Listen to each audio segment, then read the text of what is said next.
सबसे पहले सूत्रों के हवाले से आपको बड़ी खबर बता दें, बेगूसराय गोलीकांड में गिरफ्तारी 2 आरोपियों की गई है। सुमित और युवराज की गिरफ्तारी की जा चुकी है। अर्जुन और नागा की पुलिस को तलाश है। गिरफ्तार आरोपियों ने ही अर्जुन और नागा का नाम बताया है। ये सभी आरोपी यानी कि चारों ही आरोपी बेगूसराय के रहने वाले हैं। आज प्रेस कॉन्फ्रेंस एसपी कर सकते हैं और इस बाबत पूरी जानकारी सामने रखेंगे। बेगूसराय गोलीकांड में 2 दिन बाद पुलिस को यह बड़ी सफलता मिली है। 13 सितंबर को अपराधियों ने 10 लोगों को गोली मारी थी। एक शख्स की मौत हो गई थी और 9 लोग गंभीर रूप से जख्मी थे। और इसी कड़ी में लगातार ये चर्चा की जा रही थी कि आखिर इतना वक्त बीत जाने के बावजूद अपराधी क्यों नहीं गिरफ्त में हैं। लेकिन अब ये बड़ी खबर हम आप तक पहुंचा रहे हैं, जहां 2 अपराधियों की गिरफ्तारी की जा चुकी है और साथ ही साथ इन्हीं 2 अपराधियों ने 2 अन्य अपराधियों का नाम बताया, जिनका नाम अर्जुन और नागा बताया जा रहा है और इन दोनों की जल्द से जल्द गिरफ्तारी की जाएगी। और इस पूरी खबर की अधिक जानकारी के लिए बेगूसराय से हमारे संवाददाता संतोष कुमार हमारे साथ फोन लाइन पर जुड़ चुके हैं। संतोष, और क्या कुछ जानकारी है, ये बड़ी सफलता पुलिस को हाथ लगी है? देखिए, मैं संजय बोल रहा हूं और जो जानकारी मिली है पुलिस सूत्रों के हवाले से, इस पूरे मामले में 4 लोगों को जो गिरफ्तार किया गया है, उसमें 3 के बारे में कंफर्म हो चुका है कि इन 3 लोगों का इन्वॉल्वमेंट है। जो सूत्र है वो बता रहे हैं और इन सब के नाम भी सामने आ गए हैं। और निश्चित तौर पर बिहार एसटीएफ और जो जिला पुलिस है बेगूसराय की, उसने कल ताबड़तोड़ छापेमारी की थी और बेगूसराय कोर्ट के पास से 2 अपराधियों को गिरफ्तार किया गया था, सुमित और युवराज। इसके अलावा एक और जो अपराधी है नागा, जो बेगूसराय का ही रहने वाला है, इसको कल जो झारखंड जाने के क्रम में रेलवे स्टेशन जमुई से इसको गिरफ्तार किया गया है और इसको भी देर रात बेगूसराय की पुलिस जो है वो लेकर आई है बेगूसराय वापस और इनसे पूछताछ की गई। 4 में 3 जो है वो कंफर्म बताया जा रहा है, जैसे की जानकारी पुलिस सूत्रों ने दी है। एक आरोपी के बारे में अभी भी पुख्ता जानकारी नहीं मिल पाई है, लेकिन निश्चित तौर पर खुलासे के करीब पहुंच गई है। जो पुलिस सूत्र बता रहे हैं, इस पूरे मामले का आज खुलासा संभव है और एसपी जो है या डीआईजी बेगूसराय इसका खुलासा कर सकते हैं प्रेस कॉन्फ्रेंस के माध्यम से। और जो अब तक जानकारी मिली है, इन चारों का क्रिमिनल रिकॉर्ड भी रहा है। ये बेगूसराय के रहने वाले हैं। इनका क्या मकसद था ये पता नहीं चल पाया, लेकिन इतनी जानकारी मिली है कि जी संजय, जिस तरीके से हम अपराधियों की तस्वीर देख पा रहे हैं, ये युवा वर्ग के अपराधी नजर आ रहे हैं। क्या इनकी उम्र क्या कुछ रही होगी, इस बात की कोई जानकारी है? देखिए, तस्वीरों को देखकर ये लग रहा है कि एक अपराधी जो है उसकी उम्र सबसे ज्यादा है, लेकिन बाकी के जो अपराधी हैं इनकी उम्र 20 से 25 साल की उम्र के बीच बताई जा रही है। तो निश्चित तौर पर अब इनका क्या मकसद रहा है, पूछताछ से बहुत सारी बातें सामने आई हैं। लेट नाइट काफी देर तक पूछताछ हुई है और आज इस मामले में पूरा खुलासा संभव है कि एसपी या डीआईजी प्रेस कॉन्फ्रेंस करेंगे। लेकिन 2 दिनों तक लगातार बेगूसराय पुलिस ने जिस तरीके से छापेमारी अभियान चलाया है, उसके बाद जाके ये अपराधी पकड़े गए। आज देखना होगा। संजय, क्या इस बात की भी जानकारी है कि इनके कोई आपराधिक रिकॉर्ड पहले रहे हों, किसी थाने में इनके खिलाफ कोई एफआईआर दर्ज की गई हो, कुछ इस तरह की जानकारी भी सामने है? बिल्कुल बिल्कुल बिल्कुल, जो पुलिस सोर्स है वो इस बात की जानकारी दे रहे हैं कि इनका आपराधिक इतिहास भी रहा है, किस तरह का इतिहास रहा है, ये सारा कुछ आज बेगूसराय पुलिस इस बारे में जानकारी देगी। लेकिन ये क्रिमिनल जो है ये कई बार आपराधिक घटनाओं में शामिल रहे, इस बात की जानकारी पुलिस सूत्रों ने दी है। तो जो 4 नाम आए हैं, सुमित, युवराज और इसके अलावा जो 2 दूसरे नाम है अर्जुन और नागा, इन 4 नामों की पुष्टि हुई है पुलिस सूत्रों ने जो जानकारी दी सूत्रों के हवाले से।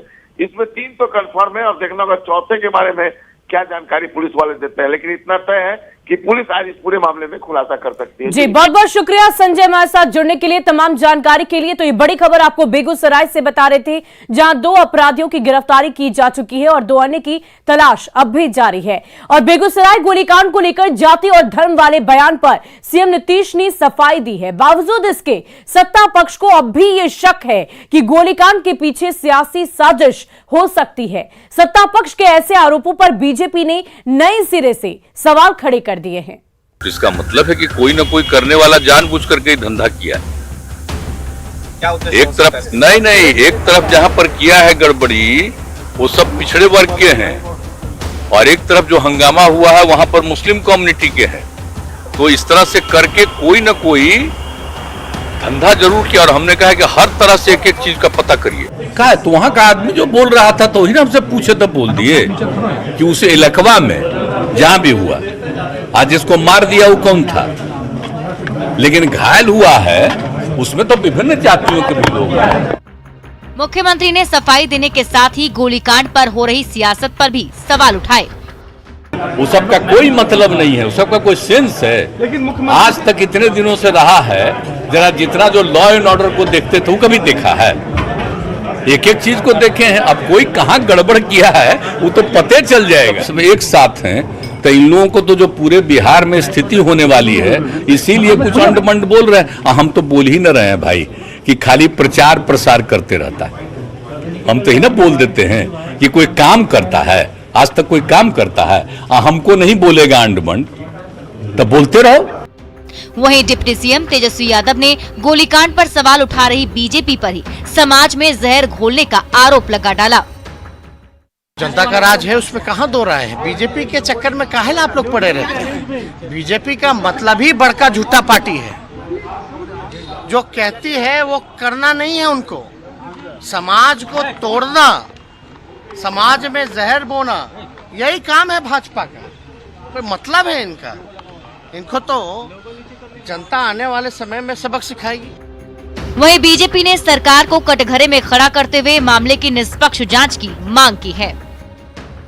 75 साल में संभवतः ये बिहार की पहली घटना है जिसमें मोटरसाइकिल पर सवार अपराधी इस प्रकार से गोली चलाते हुए और 10 से ज्यादा लोगों को घायल कर दिया और एक व्यक्ति की मौत हो गई। इस तरह की घटना देश में भी कहीं घटित हुई होगी, मुझे पता नहीं। अमेरिका वगैरह में जरूर इस प्रकार की घटनाएं होती हैं। इस घटना ने पूरे बिहार के लोगों को हिला दिया है। लोग डरे हुए हैं, भयभीत हैं। हाल ही जब गठबंधन की सरकार बनी बिहार में, तभी से लोगों के मन में डर था कि कहीं फिर से पुराना दौर लौट कर ना आ जाए। और एक पर एक लगातार घटनाएं होती चली गई और इस घटना ने सारे लोगों को हिला दिया। और देखिए, बेगूसराय फायरिंग मामले को लेकर सियासी आरोप प्रत्यारोप का दौर बदस्तूर जारी है। गिरिराज सिंह और नीतीश के बीच बयानों की ऐसे तीर चले जो बेहद तीखे थे। आपने चलवाई है, ऐसा ट्वीट करना कैसा देखता है? क्या कह रहा है? अब बताइए, अभी जरा सोच लीजिए कि सबका क्या है माइंड, ये सबका दिमाग क्या है, सोच सकते हैं ना? तो आप सोच सकते हैं ना कि इतनी बड़ी ऐसी बातें करना, इस सब का कोई चीज का जवाब देना है? मुझे बड़ा आश्चर्य हुआ। हमारे मुख्यमंत्री जिनके साथ मैंने कभी काम किया था, माननीय नीतीश बाबू, आज उनकी दुर्दशा ये है कि वो लोगों के फीडबैक पर बेगूसराय की घटना पर रिएक्शन देते हैं। जब उल्टा पड़ जाता है तो दूसरों पर आरोप लगाते, हमारे जैसे लोगों पर बात बनाते और कहते कि कानून किसको कहते हैं पता है, कानून किसको कहते हैं आप बता दीजिए ना। अगर ये जनता राज्य है तो जंगल राज किसको कहेंगे? माननीय मुख्यमंत्री जी, हमारे ऊपर दोषारोपण करने के बदले अपने सिस्टम पर दोषारोपण करें, क्योंकि आप जहां सटे हैं संगत से गुण होत है, संगत से गुण जात। और बेगूसराय गोलीकांड को लेकर बीजेपी के आरोप पर बिहार के पूर्व सीएम जीतन राम मांझी ने पलटवार किया है। जीतन राम मांझी ने बीजेपी पर बिहार में राष्ट्रपति शासन लगाने की साजिश का आरोप लगाया। है और मैं समझता हूँ कि भाजपा के साथी लोग को कोई मौका नहीं मिला है। आप चाहते हैं कि वैसे सत्ता में पलटी करें, पलटी करने के लिए राष्ट्रपति शासन ही एक विकल्प है जो उनके हाथ में है और इसीलिए इस तरह का कवायद कर रहे हैं और हमको उम्मीद है। और नवादा में उद्योग मंत्री समीर महासेठ की मीटिंग में बवाल हो गया है। मंत्री जिस वक्त सर्किट हाउस में अधिकारियों के साथ बैठक कर रहे थे, उसी वक्त नवादा से आरजेडी विधायक विभा देवी गेट खोलकर अंदर आ गई और बीच बैठक में ही हंगामा कर दिया। हंगामा के चलते मंत्री की बैठक भी नहीं हो पाई। मंत्री जी विधायक को मनाने में लग गए, लेकिन विधायक विभा देवी का गुस्सा थमने का नाम ही नहीं ले रहा था। हुआ ये कि उद्योग मंत्री समीर महासेठ, जो कि नवादा के प्रभारी मंत्री भी हैं, उनका कार्यक्रम पहले से तय था। मंत्री के इंतजार में विधायक और कुछ दूसरे नेता सुबह से ही सर्किट हाउस में बैठे हुए थे, लेकिन मंत्री आए तो अधिकारी उन्हें सीधे बैठक कक्ष में लेकर चले गए और उधर इंतजार कर रही विधायक को जब ये पता चला तो वो आग बबूला हो गई। वो धमकते हुए गेट खोलकर बैठक के अंदर गई और हंगामा कर दिया। विधायक कहने लगी कि डीएम ने मंत्री के आने की सूचना उन्हें क्यों नहीं दी।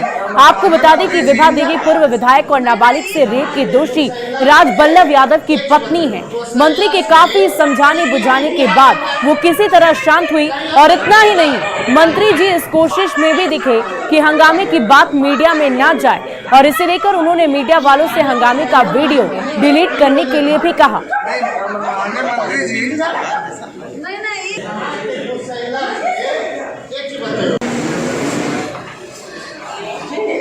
तो देखिए, यही वो विधायिका हैं, विभा देवी आरजेडी विधायिका, जो काफी गुस्से में नजर आ रही है। इस बैठक में वो अचानक ही गेट खोलकर अंदर पहुंचती है और जमकर बवाल किया। ये तस्वीरें हम आपको दिखा रहे हैं। देखिए किस प्रकार मंत्री जी वहां पर बैठे हुए हैं, समीर महासेठ हैं और सर्किट हाउस में बीच बैठक में पहुंचकर विधायिका ने इस प्रकार से हंगामा किया।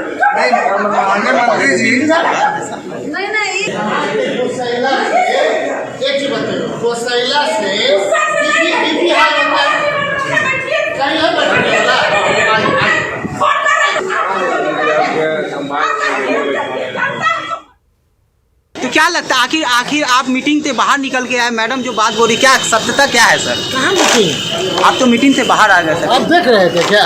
हाँ, हमने पूरी वीडियो ली है सर। Thank you. आपके जैसे भाई को समाज के चौथा स्तंभ, अगर जंगली को, जंगल राज को अगर स्थापित करना चाहते हैं जरूर दिखा दें, नहीं तो उसको डिलीट कर। मतलब इसलिए भविष्य बनाना है।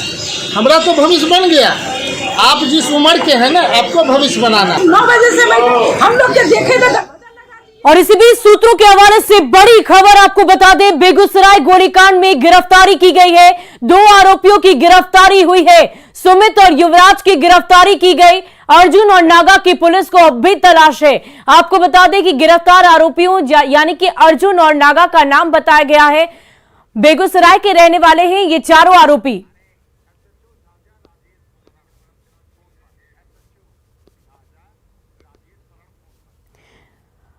और इस वक्त एसएचओ झाझा राजेश शरण हमारे साथ फोन लाइन पर जुड़ चुके हैं। उनसे हम सीधे तौर पर जुड़ेंगे, बातचीत करेंगे। राजेश जी, हमें ये बताइए कि गिरफ्तारी को लेकर अब आगे क्या कुछ प्रक्रिया की जाएगी? 2 लोगों की गिरफ्तारी तो हो चुकी है। मैडम, ये एक्चुअली बेगूसराय का मामला है, ज्यादा डिटेल हम लोग को जानकारी नहीं है। वो हमारे जमुई एसपी साहब ने वो एक फोटोग्राफ भेजा था व्हाट्सएप पे और उनका आदेश हुआ था कि ये लड़का जो है इस हुलिया का, ये मौर्य एक्सप्रेस से कहीं भाग रहा है। तो हम लोगों ने स्टेशन पे, झाझा स्टेशन पे मौर्य एक्सप्रेस जैसे ही रुकी तो उसकी तलाशी ली गई। तलाशी में वो एक लड़का जो मिला, वो उसकी पहचान केशव उर्फ नागा के रूप में हुई जी। केशव उर्फ नागा के रूप में उसकी पहचान हुई और उसने बताया कि वो बेगूसराय कांड से जुड़ा हुआ है। फिर बेगूसराय पुलिस आई और लेकर के गई है। तो केशव नागा की उम्र क्या कुछ रही होगी, क्योंकि उस वक्त वो रेलवे स्टेशन पर मौजूद था और आपने ही उसकी गिरफ्तारी की है? लगभग वो 25 के आसपास लगता है। तो हमें ये भी बताइए राजेश जी कि क्या इसका कोई आपराधिक रिकॉर्ड पहले भी रहा है? हाँ, उससे बातचीत में वो उससे जो पूछताछ में बताया था कि वो जेल गया है 2 कांडों में, एक लूट के केस में और एक एनडीपीएस के केस में। जी। तो लूटकांड की घटना को अंजाम क्या उसने पहले बेगूसराय में ही दिया था या इससे पहले अन्य जगहों पर इसने इस तरह की घटना को अंजाम दिया? बेगूसराय के बारे में ही बताया था जी। अब ज्यादा डिटेल तो बेगूसराय के लोग की पुलिस बता पाएगी। राजेश जी, हमें ये बताइए कि अब केशव नागा बेगूसराय पुलिस के हवाले, अब आगे उसके साथ क्या कुछ कार्रवाई की जाएगी, क्या कुछ आगे की प्रक्रिया होगी? मैडम, ज्यादा डिटेल चूंकि उस केस का स्टडी नहीं है और इन्वेस्टिगेशन में भी हम लोग का कोई रोल नहीं है। हम लोगों ने सिर्फ वो हेल्प किया है बेगूसराय पुलिस को जी। तो बेगूसराय पुलिस की क्या कार्रवाई होगी इस बारे में अब हम नहीं बता पाएंगे। बहुत बहुत शुक्रिया राजेश जी हमारे साथ जुड़ने के लिए, तमाम जानकारी के लिए। तो इस वक्त झाझा एसएचओ हमारे साथ जुड़े हुए थे और केशव नागा की भी गिरफ्तारी हो चुकी है, इस बात की जानकारी उन्होंने दी। झाझा रेलवे स्टेशन से उसे गिरफ्तार कर लिया गया है। और चलिए अब बढ़ते हैं अगली खबर की ओर। बीजेपी सांसद सुशील मोदी ने बिहार के खान एवं भूतत्व मंत्री रामानंद यादव पर मानहानि का केस दर्ज कराया। सुशील मोदी ने रामानंद यादव पर अपनी छवि को धूमिल करने का आरोप लगाया है। आरजेडी का कहना है कि कोर्ट में जवाब दिया जाएगा।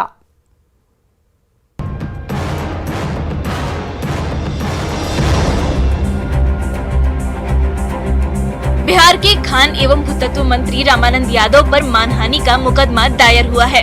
मानहानि का केस किया है बीजेपी सांसद सुशील मोदी ने। सुशील कुमार मोदी ने पटना के मुख्य न्यायिक दंडाधिकारी के कोर्ट में मानहानि का मुकदमा दायर करते हुए कोर्ट से आग्रह किया है कि मंत्री रामानंद यादव के विरुद्ध गिरफ्तारी का वारंट जारी किया जाए। सुशील मोदी का आरोप है कि रामानंद यादव ने गलत आरोप लगाकर उनकी छवि खराब की है। पूरा मामला बताएं उसके पहले सुशील मोदी के मानहानि वाले मुकदमे पर आरजेडी का जवाब सुन लीजिए। माननीय सुशील मोदी जी माननीय न्यायालय में गए हैं।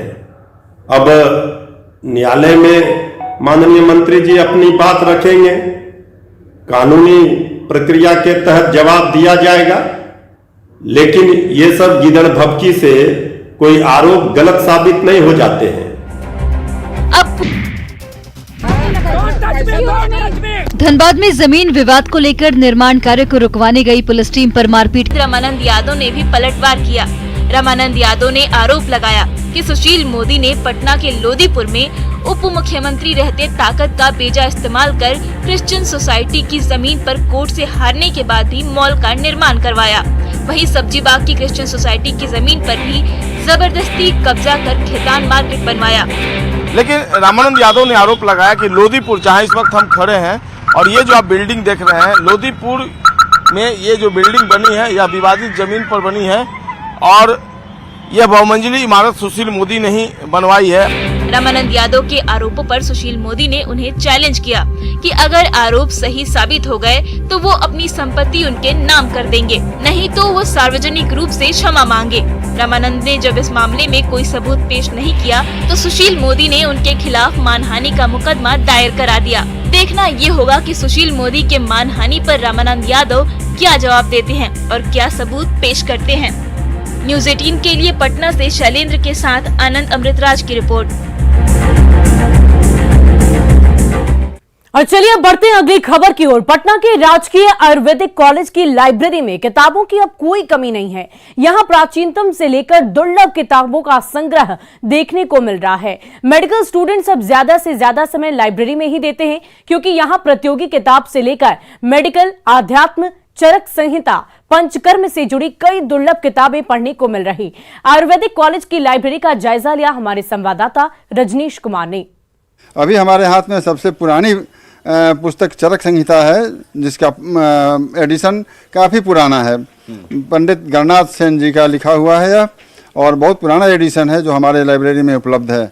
क्या ये यहाँ के स्टूडेंट्स के लिए सुविधा है या बाहर के लोग भी पढ़ना चाहेंगे तो उनके लिए भी है? यहाँ के स्टूडेंट के लिए ही सारी सुविधाएं हैं और यहाँ के छात्र और छात्राएं इसका लाभ उठाते हैं। मुझे बुक्स की काफ़ी ज़रूरत रहती थी तो मैं ऑलमोस्ट योग रत्नाकर जितनी भी हमारी प्राचीन संहिताएं हैं सारी बुक्स मैं यहाँ से रेफरेंस के लिए लेके जाती हूँ। अभी यूजी में है, पीजी में है? मैं पीजी फर्स्ट ईयर। प्रत्येक विभाग की पुस्तकें आपको दुर्लभ जो कहीं नहीं मिलेंगी वो हमारे प्राचार्य महोदय ने इतना कार्य किया है कि सभी जगहों से बात करके वो सारी किताबों को हम सभी बच्चों के लिए उपलब्ध कराने की इन्होंने यहाँ मतलब अपने ज़रूरत के अकॉर्डिंग सुबह 5 से 6 घंटे 5-6 घंटे यहाँ रहती हैं आप? अच्छा, कंपटीशन किताबें हैं यहाँ? है तो हम लोग कंपटीशन भी है यहाँ किताब? हाँ हाँ। लाइब्रेरी को लेकर क्या ख्याल है मन? ख्याल है कि जैसे हम लोग पीजी अध्येता हैं तो हम लोगों को शोध कार्य के लिए बहुत सारे आइडियाज़ चाहिए, बहुत सारे नॉलेज चाहिए, बहुत सारे मैंने एक्सप्लेनेशन के लिए बहुत सारी किताबों की जरूरत पड़ती है, तो हम लोग को लाइब्रेरी से हम लोग को मदद मिल जाती है। जिस किताब को ढूंढते हैं यहाँ पर वो किताबें मिल जाती है। जाहिर है किताबों से दोस्ती हो गई है। जो कॉलेज के प्राचार्य हैं वो भी बता रहे हैं कि यहाँ पर दुर्लभ किताबें उपलब्ध हैं, तो जो स्टूडेंट्स हैं वो भी संतुष्ट हैं। कैमरामैन दीपक के साथ रजनीश कुमार, न्यूज़ 18 पटना। और फिलहाल इस बुलेटिन में अभी के लिए बस इतना ही, लेकिन न्यूज़ 18 बिहार झारखंड पर खबरों का सिलसिला लगातार जारी है।